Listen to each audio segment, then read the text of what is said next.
Hello दोस्तों, स्वागत है आपका फिर से हमारे एक नए टेस्टिंग वीडियो में।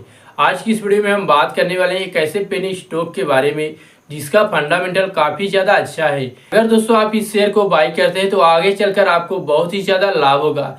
दोस्तों यह शेयर कौन सा है, इसका फंडामेंटल कैसा है, हमें बाई करना चाहिए कि नहीं, सारी जानकारी हम चलकर आगे जानने वाले हैं। तो दोस्तों चलेंगे स्क्रीन पर, वहीं पर सारी जानकारी जानेंगे।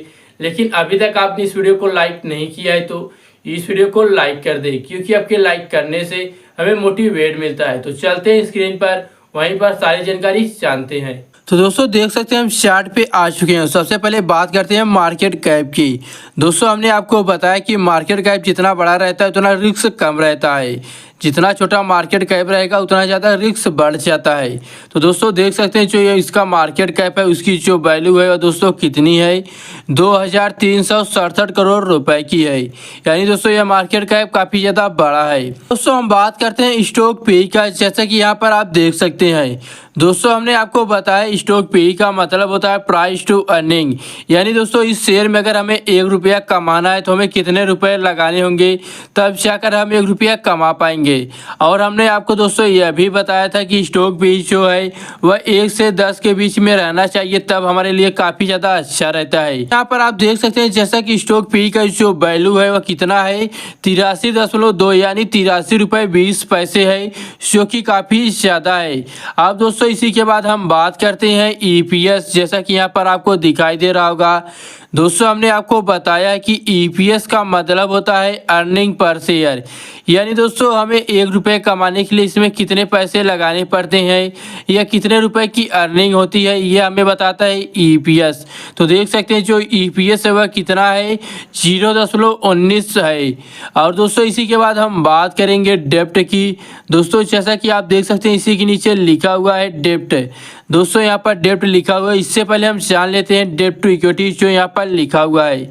दोस्तों डेप्ट टू इक्विटी हमें यह बताता है कि इस कंपनी के ऊपर कितना लोन है या कितने कर्ज ली है। दोस्तों यहाँ पर वह दिखाई देता है। मैंने आपको बताया कि जो डेप्ट रहता है वह 0 से 1 के बीच में रहना चाहिए, यानी डेप्ट टू इक्विटी। तो देख सकते हैं यहाँ पर जो डेप्ट टू इक्विटी है दोस्तों वह कितनी है, 0.44% है। अब दोस्तों इसी से जुड़ा है हमारा डेप्ट जो हमने आपको बताया है। दोस्तों डेप्ट टू इक्विटी बताता है कि कितने परसेंट का इस पे लोन है, वही डेप्ट बता देता है सीधा सीधा वह अमाउंट जितना लोन है। तो देख सकते हैं इसके ऊपर जो इस समय कर्ज यानी लोन है वह कितना है, 145 करोड़ रुपए का। करेंट प्राइस की, जैसा कि आप यहाँ पर देख सकते हैं यहाँ पर करेंट प्राइस दिखाई दे रहा है। दोस्तों करेंट प्राइस हमें यह बताता है कि इस शेयर का जिस समय हम वीडियो बना रहे हैं उस समय इसका मूल्य कितना है। आप जब वीडियो देखेंगे या शेयर बाई करने चाहेंगे उस समय इसका दाम कितना रहेगा। तो देख सकते हैं इसका जो मूल्य है इस समय वह 15 रुपये 50 पैसे है। इसी के नीचे आपको दिखाई दे रहा होगा बुक वैल्यू। दोस्तों बुक वैल्यू हमें यह बताता है अगर हम इस शेयर को बाई किए हैं तो हमें कितना रुपया मिलेगा अगर बाई चांस यह शेयर कभी बंद हो जाता है। तो देख सकते हैं वह अमाउंट जो दिखा रहा है वह 2 रुपये 18 पैसे दिखा रहा है। दोस्तों जो यहाँ पर करेंट अमाउंट है, दोस्तों जो बुक वैल्यू है वह करेंट अमाउंट से अगर ज़्यादा रहती है तो हमारे लिए काफ़ी ज़्यादा अच्छा रहता है। अब दोस्तों इसी के बाद हम बात करते हैं आरओई की। जैसा कि यहाँ पर आप देख सकते हैं आरओई लिखा है। दोस्तों आरओई का मतलब होता है रिटर्न ऑन इक्विटी। यानी दोस्तों यह कंपनी अपने शेयर से कितने परसेंट का रिटर्न निकाल रही है यानी कमाई कर ले रही है, वह दिखाता है रिटर्न ऑन इक्विटी यानी आरओई। तो दोस्तों हमने आपको बताया रिटर्न ऑन इक्विटी जो है अगर वह 1 से 20 के ऊपर रहती है तो काफ़ी ज़्यादा अच्छा रहता है अगर हम शेयर बाई करते हैं।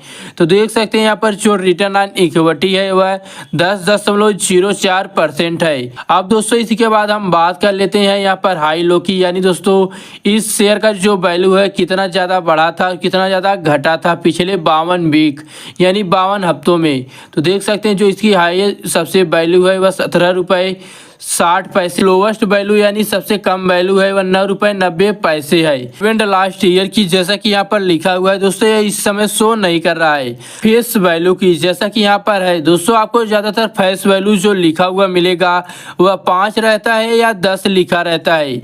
यहाँ पर 1 लिखा हुआ है। दोस्तों यह कंपनी रखती है अपने हिसाब को मैनेज करने के लिए, ज़्यादा महत्वपूर्ण नहीं होता।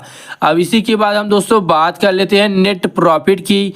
यानी दोस्तों इस कंपनी की जो प्रॉफिट है कितनी हुई है, सारे खर्चे काटने के बाद टोटल प्रॉफिट कितना हुआ है, तो यहाँ पर देख सकते हैं 29.4 करोड़ रुपए, यानी दोस्तों 29,40,00,000 रुपए की इसकी अर्निंग हुई है एक साल में। इसकी नेट प्रॉफिट है सारे खर्चे काटने के बाद।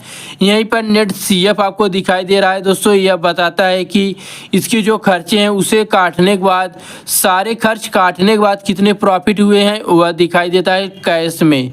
यह कितना है, 4.79% करोड़ रुपए का है। प्राइस टू बुक वैल्यू दोस्तों, प्राइस टू बुक वैल्यू बताता है कि अगर हम इस शेयर को बुक किए हैं हमें कितने परसेंट पर उस पैसे की वैल्यू मिलेगी। तो देख सकते हैं यहाँ पर वह कितना दिखाई दे रहा है, 7.11% दिखाई दे रहा है। दोस्तों आपको बता दें जो ये 7.11% है, अगर यह 1 से 2 के बीच में रहता तो हमारे लिए काफ़ी अच्छा रहता। यहीं पर दोस्तों आपको बता दें जो स्टॉक पी है यह कम रहना चाहिए, यह 10 के अंदर रहना चाहिए। बुक वैल्यू जो है यह ज़्यादा रहना चाहिए। प्राइस टू बुक वैल्यू जो है यह भी कम रहना चाहिए और यह भी कम रहना चाहिए स्टॉक पी, तब हमारे लिए शेयर अच्छा रहता है। अब दोस्तों बात करते हैं इसी के बाद से हम एक करेंट एसेट की, जैसा कि यहाँ पर दिखाई दे रहा है दोस्तों, यह बताता है कि इस कंपनी की कमाई कितनी हुई है। दोस्तों यहाँ पर हमने बताया जो परसेंट में दिखाई देता है, यहीं पर करेंट एसेट टोटल अमाउंट दिखाई देता है कितनी इसकी अर्निंग हुई है। तो देख सकते हैं 600 करोड़ की इसकी अर्निंग हुई है। रेशियो दिखाई दे रहा है, यहाँ पर परसेंटेज दिखा रहा है, यहीं पर यह करेंट एसेट टोटल अमाउंट दिखाई दे रहा है। अब दोस्तों बात करते हैं ईपीएस ग्रोथ 5 ईयर्स की, जैसा कि यहाँ पर देख सकते हैं तो ईपीएस ग्रोथ इसका 5 ईयर्स है, यानी पिछले 5 साल की जो इसकी ग्रोथ हुई है वह 23.04% है। तो यहाँ पर देख सकते हैं आपको सेल्स ग्रोथ 7 ईयर्स दिखाई दे रहा है जो है 22%। और इस कंपनी ने अभी तक टैक्स कितना भरा हुआ है, 6.06 करोड़ रुपए का। तो हम बात करते हैं शेयर होल्डिंग पैटर्न्स की, जैसा कि यहाँ पर आप देख सकते हैं। सबसे पहले बात कर लेते हैं प्रमोटर्स की। दोस्तों देख सकते हैं जो इसके प्रमोटर्स सितंबर 2021 में थे वह 62.33% थे। फिर यह मार्च 2022 में 70.64% हो गए। फिर यह 65% दिसंबर 2022 में हुए, लेकिन अंत में जून 2024 जब आया तब यह 56.33% हो गए थे। पब्लिक की बात करें तो देख सकते हैं सितंबर 2021 में 37.55% से, लेकिन मार्च 2022 में 28% आ गए, लेकिन जून 2024 जब आया तब यह 43.61% हो गए थे। तो दोस्तों आपने देखा कि यह शेयर कितना ज़्यादा अच्छा है, इसका फंडामेंटल भी काफ़ी ज़्यादा स्ट्रॉन्ग है। अगर आपको इस वीडियो में कुछ भी नया जानने को मिला हो तो इस वीडियो को लाइक नहीं किया तो वीडियो को लाइक कर अपने व्हाट्सएप ग्रुप दोस्तों के साथ शेयर जरूर करें और चैनल को भी सब्सक्राइब कर ले ऐसे ही वीडियो पाने के लिए। हमें दीजिए इजाजत, हम मिलते हैं एक नए शेयर के साथ, एक नई जानकारियों के साथ। तब तक के लिए जय हिंद, वंदे मातरम।